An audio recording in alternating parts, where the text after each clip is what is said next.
scriptures helps us to understand lots of things, including the organizational structure and the success behind every great company. You will note that in the scripture, when the children of Israel were losing the battle, God asked Moses to raise his hands up. And when the hands of Moses was raised up, we saw that the children of Israel began to win. But as a pioneer, as a leader, after a while, what happened? What happened? He became tired. You know, the reason is that many of us are no longer scriptural people. We have lost our place in discipleship. His hands became tired and he raised it down. And the moment he raised it down, the children of Israel began to lose.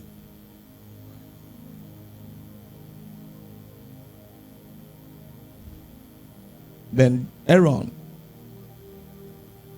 and Joshua noticed it. They ran to him. The Bible said them themselves, they held his hands up. And after a while, they too got tired. So what did they do? They built blocks of pillars and suspended his hands. They transferred the load in the hand to the blocks.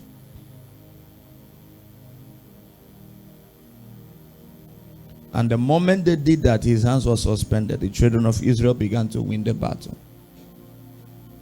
You must understand the process and the politics that is behind load sharing. If you see a big edifice, the strangest and the most technical part of that building is the sharing of the load. Whenever you see a building collapse, the building collapse because of lack of the understanding of sharing of load. The word balance can never be used until load is shared.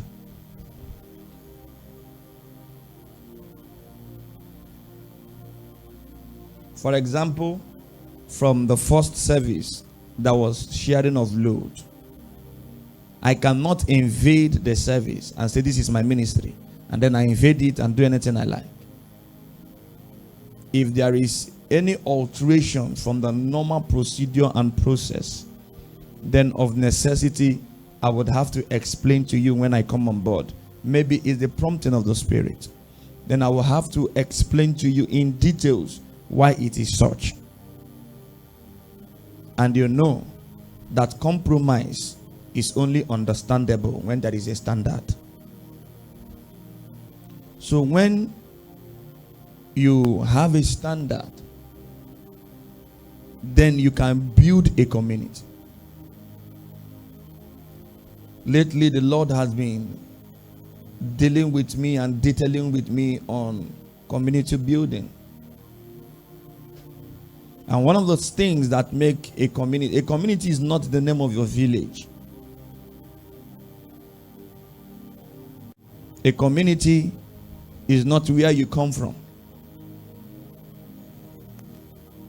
A community is a group of individuals who understand a singular purpose and speak one language. Now, let me buttress this down. If you visit someone who is not a TLGP mite, and you said to the person 2025, you are never going to get the feedback double glory. Because from the community where the person is, if their motto is not double glory, the person will be lost.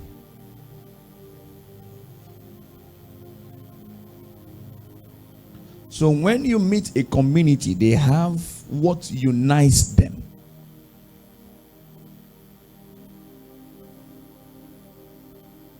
So it is your duty. If your business must be easy, if your business must flourish, then there is an expectation that you must culture everyone around you to visit the same church you attend. Anytime they give you a text, it's of necessity for you to go for the context the pre-text and the post-text, so that you can have a general overview of what the voice of God is trying to speak to you concerning.